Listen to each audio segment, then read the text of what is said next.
소금 장수 아들. 글 김용란. 그림 고광삼.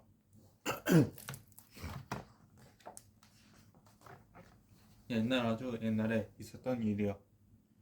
얼마만큼 옛날이라 하면 양반이 성민이 하는 신분이 있었던 시절이지. 그때는 양반집에서 태어나면 천하에 둘도 없는 어리버기도 양반이 되고, 성민의 자식으로 태어나면 제 아무리 날고 뛰는 재주를 가졌대도 상민으로 살았어야 했어.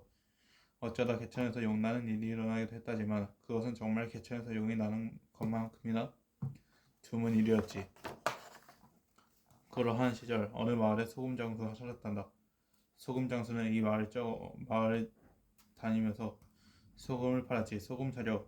보슬보슬 하얀 소금, 금쪽같이 귀한 소금이요. 이렇게 하루 종일 목이 터져라 외치다 걷다 보면 옷에서 찝찝한 소금 냄새가 날 정도였어. 하지만 소금 장수는 힘들 줄을 몰랐다다. 아주 똘똘한 아들 때문이었지. 사람들은 소금 장수의 아들을 신동이라고 불렀어. 하늘을 가르치면 열을 안다나? 게다가 아버지를 생각하는 마음씨도 둘째가려면 서러웠지. 책 한 권 못 사줘도 남의 책을 빌려 베껴서 공부를 했지. 그러니 사람들의 입에 침이 마르도록 칭찬하는 게 당연하지 않겠어? 하지만 그 칭찬 뒤에는 한숨이 섞여 있었지.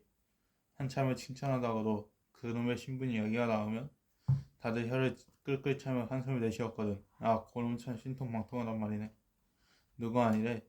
뼈대 있는 양반집에서 태어났으면 크게 될 녀석인데 어째서 신동이 아버지를 잘못 만나 소금더미에 썩는구만.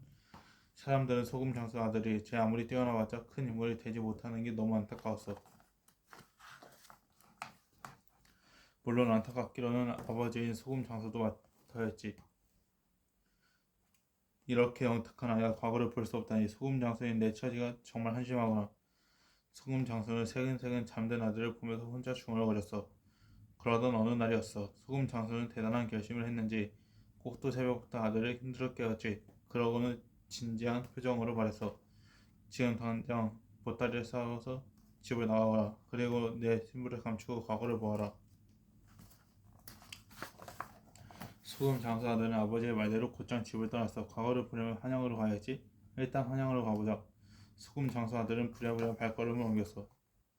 며칠 동안 쉬지 않고 걸었지. 발바닥이 화끈거려 불이 날 지경이었어. 야, 여기가 말로만 듣던 한양이구나. 마침내 한양에 도착한 소금 장수 아들은 자기가 한양에 있다는 게 좀처럼 믿어지지 않았어. 입을 해 벌리고 눈을 휘둥그레 뜬 채 두리번 거리를 구경했지. 그러다가 문득 한양에 가면 정신을 바짝 차려야 한다는 말이 생각났어. 눈 감으면 코를 베어간다는 말을 들었거든. 그래서 소금 장수 아들은 여기저기 살펴보면서 자신의 코를 몇 번이나 만지작거렸는지 몰라. 그런데 그때 발 아래에서 무언가 밟히는 느낌이 들었어. 이게 뭐야? 안 그래도 집신이 나가서 발이 아파 죽겠는데. 소금 장수 아들은 옹얼옹얼하며 얼른 한쪽 발을 들었지. 아니, 이것은... 소금 장수 아들은 자신도 모르게 소리를 지었어. 바로 호패가 떨어져 있었거든. 소금 장수 아들은 남들이 볼까봐 얼른 호패를 주워 앞만 보고 달려갔단다.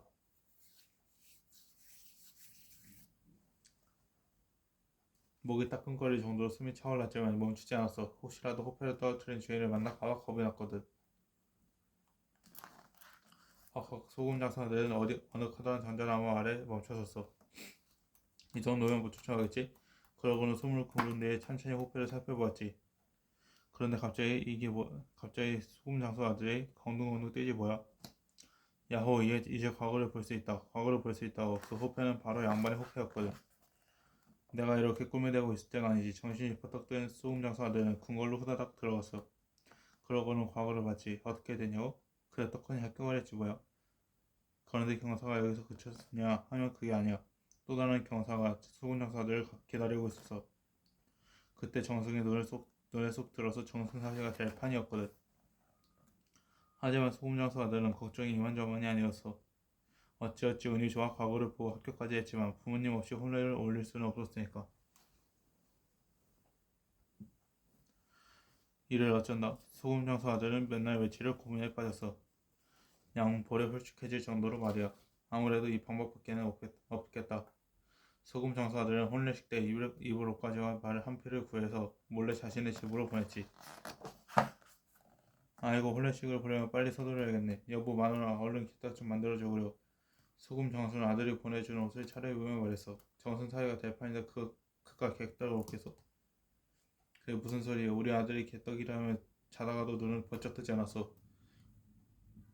이렇게 해서 소금 장수는 개떡 한지를 짊어진 채 한양으로 가게 되었지. 그런데 생각을 좀 해봐. 독보 차림의 떡 함지를 지고 말을 탔으니 정말 볼만했겠지? 아무튼 소금 장수는 그렇게 하고 정승 집으로 왔어. 그렇게 정승이 그 꼴을 보니 기가 딱 막히거든. 게다가 더 황당한 것은 소금 장수가 떡함지를 풀어놓으며 하는 말이었지. 얘야 내가 개떡을 좀 쳐왔다. 어서 너 먹어보려구나. 아가 너도 한번 먹어보렴. 우리 애가 자다가도 벌떡 일어나 먹는 그 개떡이란다. 정승은 화가 치밀어 올라 어허 하고 큰 기침을 해댔어. 바로 그때였어. 눈치 없는 소금 장수가 집안을 휘돌아보다가 잔뜩 쌓여있는 떼나무를 보게 된 거야. 아이쿠 떼나무 한번 끔찍하구나.